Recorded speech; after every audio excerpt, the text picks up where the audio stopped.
Two fatal mistakes you must avoid as a piano beginner. Just imagine, you are about to learn something new, you are hyped up, brimming with motivation, you can't wait another minute to finally start. Wait a second. Before you know it, you are likely to make not only one mistake, but two, that go hand in hand. If you enjoy music and spend a lot of time listening to it, it is very appealing just to start playing. Start playing fast, passionately, and joyfully. I surely did.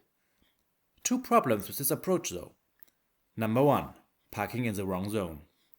There are two zones when you're exercising a skill: performance and learning. If you're in the performance zone, your goal is to perform on the level you've already achieved. I'll do my best is the main principle here. In the learning zone, on the other hand, your goal is to improve. You concentrate on anything you haven't mastered yet.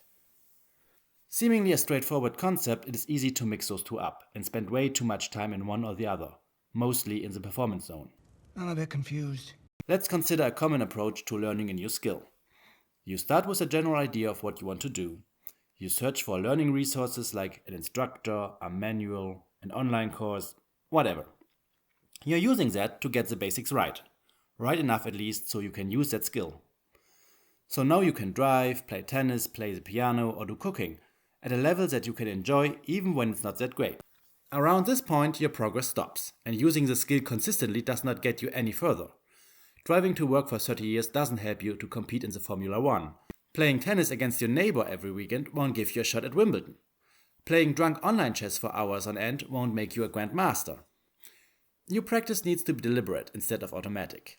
That means to break down the targeted skill into components and then attack them one after the other. Okay, but performance clearly can't be that bad. Performing a language, for example, i.e. speaking, will not harm you learning the language. Well, when it comes to playing the piano, it actually is that bad, for a second reason.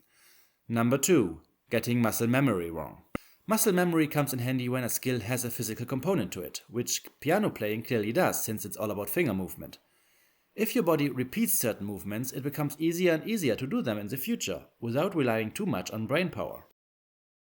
That's neat as long as the movements are the correct ones.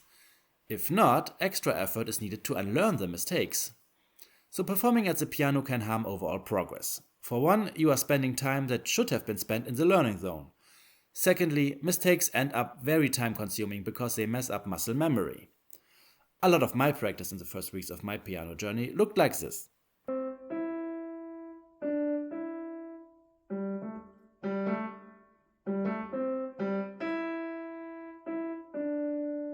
Double whammy, being in the performance zone while accumulating bad habits.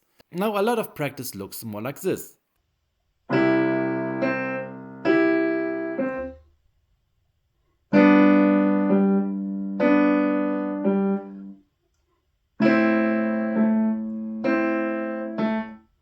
It is brave to be boring. In conclusion, you should be aware of and separate the two zones of skill making. Use both by alternating between them, but prioritize the learning zone. When it comes to finding the best learning strategy, you can feel free to experiment and make mistakes. When it comes to practicing songs, however, you should try to avoid unnecessary mistakes. And don't play the same piece over and over again until your ears bleed. That's it. Can't wait for my next mistakes video.